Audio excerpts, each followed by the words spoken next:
What's up, home slice skillet biscuits? It's your boy called Wheezy, back at it again with another vlog for media literacy.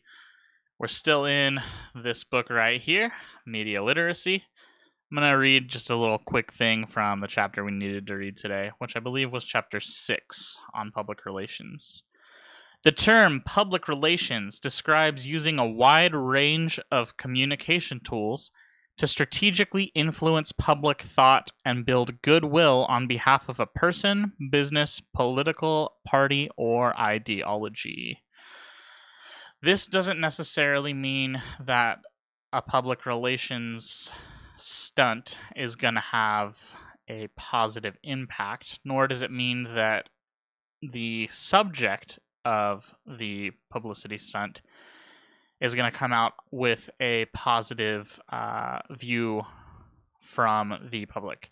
For example, one of the things that the book talks about is when Kim Kardashian had white powder thrown on her fur or whatever. I don't keep up with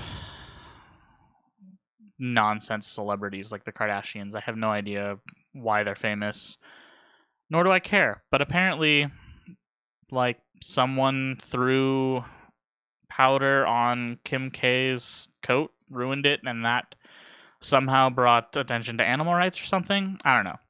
That's not something that I'm familiar with. What I am familiar with, and what the book also talks about, is Occupy Wall Street, which talked about how 1% of the population is in control of a lot of the money that donates to politicians to get laws either passed or not passed. So that's an example of positive, more wide-reaching public relations. Another kind of branch of public relations is crisis communication, and that is what happens when things like the BP oil spill happened. They were all over that, trying to make sure that they could spin it so that it didn't make everybody hate them. They wanted to get out in front of the story so that they could control the narrative. Someone who does that a lot now is LeBron James. He's always trying to control the narrative about his career, and sometimes it bites him in the butt. He's chasing Jordan, and some would say that he's caught Jordan. Others, like myself, don't think that there's anything that he can do to catch Jordan unless he plays another 5 or 6 seasons and wins like 3 or 4 championships in a row. But the point is, LeBron gets out ahead of every game, and if he has an off day, he'll sit in front of the press and he'll try to spin it so that, I was injured today, or J.R. Smith I don't know what he was doing. He puts out there reasons that he wasn't able to get the job done so that the media doesn't blame him for it. Someone who needs better PR is Kevin Durant. He is like the non-political version of Donald Trump on Twitter. Both of those fools post ridiculous things all over the place. I don't care if you're voting Trump or Biden in this coming election, personally.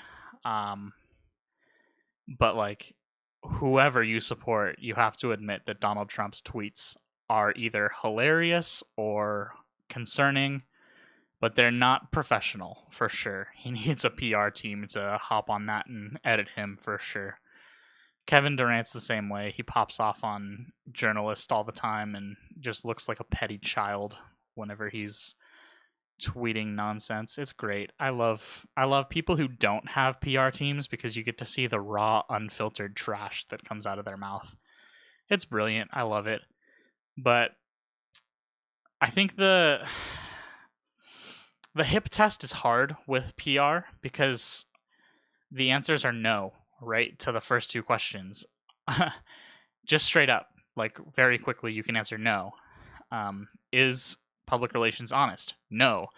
Public relations professionals are literally spin doctors. They're trying to spin stories in a way that makes you favor their client. So they're gonna be dishonest a lot of the time when they're talking to you about whatever they're talking to you about. They're trying to make their employer look good. And so like people are going to twist the truth to fit their perspective, or not even their perspective, but the perspective that they're selling you, which they're not even selling it. They're just giving it to you for free. That's another thing.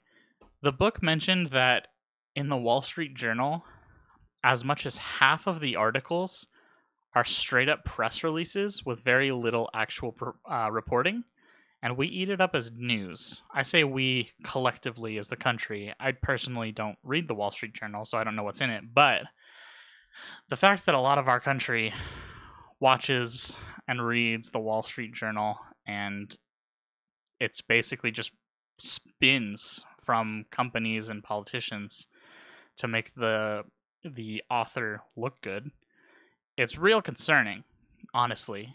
And I think that our reporters need to be less lazy and start doing some actual reporting again, instead of letting PR spin doctors dictate what we see as news, because it's not actually news, right?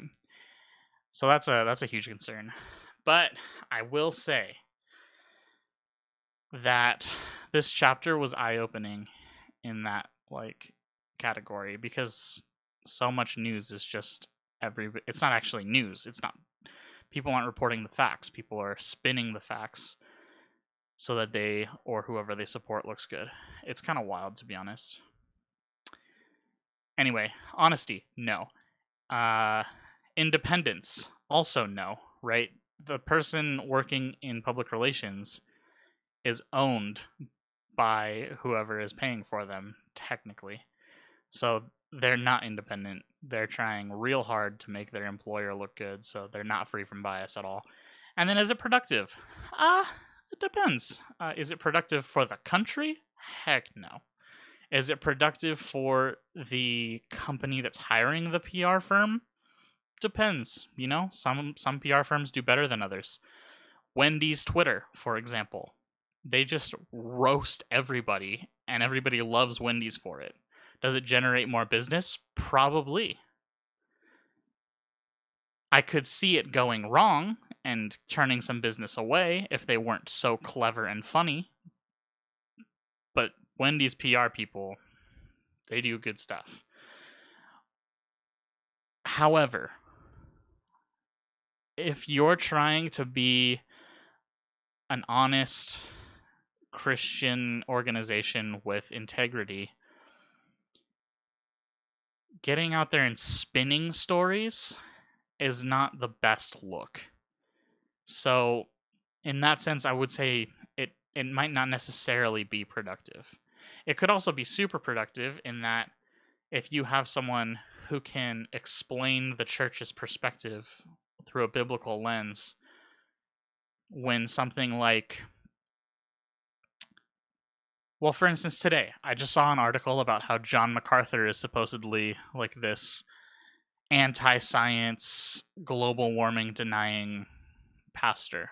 And that's sort of true, but the lens with which the author of the article was looking at John MacArthur is one of atheism and not believing that God exists at all. Whereas if you're a Christian and you understand that this world is meant to be temporary, then John MacArthur's position that this earth is not meant to last forever makes sense, because biblically it's not. And so there's things like that where if you had a good PR team who could explain, hey, this is what we're about, this is what is meant when MacArthur says this, then yeah, public relations could be effective and productive. But Westboro Baptist Church, for example, has awful PR, and they should, because their beliefs are horrendous. So, I don't know. It could be productive, it could not be. But the H and the I are both no's. Hard no's. They're simple answer there.